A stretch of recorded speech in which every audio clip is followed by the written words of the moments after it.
دل کی گھبراہٹ اور ٹینشن رہتی ہے آپ کو، آپ کی مشکلیں ہر دن بڑھ رہی ہیں، دل کا سکون آپ کو نہیں مل پا رہا ہے، زندگی میں برکت اور روزی میں آپ کی بڑھوتری نہیں ہو پا رہی ہے، تو آج آپ کے سامنے میں قرآن پاک کی 4 آیتیں اور ان کی روشنی میں 4 اصول آپ کے سامنے بیان کر رہا ہوں، جس سے آپ کے دل کی گھبراہٹ بھی ختم ہوگی انشاءاللہ، اور آپ کی مشکلیں بھی آسان ہوں گی، دل کا سکون بھی آپ کو ملے گا، اور اگر ان تمام 4 آیتوں پر آپ عمل کریں گے تو زندگی میں برکت اور رزق میں آپ کی فراوانی اور بڑھوتری بھی آپ کو ملے گی۔ پہلا جو اصول ہے آج کا وہ یہ ہے کہ سورہ طلاق میں اللہ رب العالمین نے آیت نمبر 3 میں فرمایا وَمَن يَتَوَكَّلْ عَلَى اللَّهِ فَهُوَ حَسْبُهُ، اور جس شخص نے اللہ رب العالمین پر بھروسہ کیا فَهُوَ حَسْبُهُ، تو اللہ اس کے لیے کافی ہے۔ تو ہمیں مکمل اللہ رب العالمین پر بھروسہ کرنا ہے، تو اللہ ہماری تمام گھبراہٹ اور ٹینشن کے لیے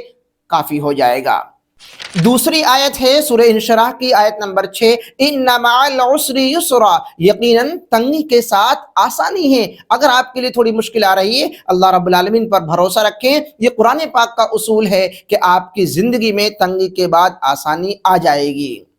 اور تیسری آیت ہے آج ہمارے سامنے سورہ رعد کی آیت نمبر 28 الا بذکر اللہ تطمئن القلوب، دلوں کی گھبراہٹ کے لیے، دلوں کے اطمینان کے لیے، دلوں کے سکون کے لیے اللہ رب العالمین نے فرمایا یقیناً دلوں کا سکون اللہ رب العالمین کے ذکر سے، اللہ رب العالمین کی یاد ہی سے ملتا ہے۔ تو ہمیں اپنی زندگی میں برائیوں کو چھوڑ کر اور ادھر گانے اور بہت ساری چیزوں جو گندی چیزیں ان کو چھوڑ کر اللہ رب العالمین کے ذکر سے اپنی زبانوں کو تر رکھیں۔ سبحان اللہ، الحمدللہ، اللہ اکبر۔ اور آخری بات، چوتھی بات، زندگی میں برکت اور رزق میں برکت کے حوالے سے ہمارے سامنے جو آیت ہے سورہ ابراہیم کی آیت نمبر 7 ہے لئن شکرتم لازیدنکم، اگر تم شکر کرو گے تو تمہیں اللہ رب العالمین اور زیادہ دے گا۔ یہ 4 اصول ہیں جو قرآنی اصول آپ کے سامنے بیان کیے گئے ہیں، جو میری اور آپ کی زندگی کو بدل سکتے ہیں اگر ہم ان 4 آیتوں پر اور ان قرآن پاک کے 4 اصولوں کو اپنی زندگی کے اندر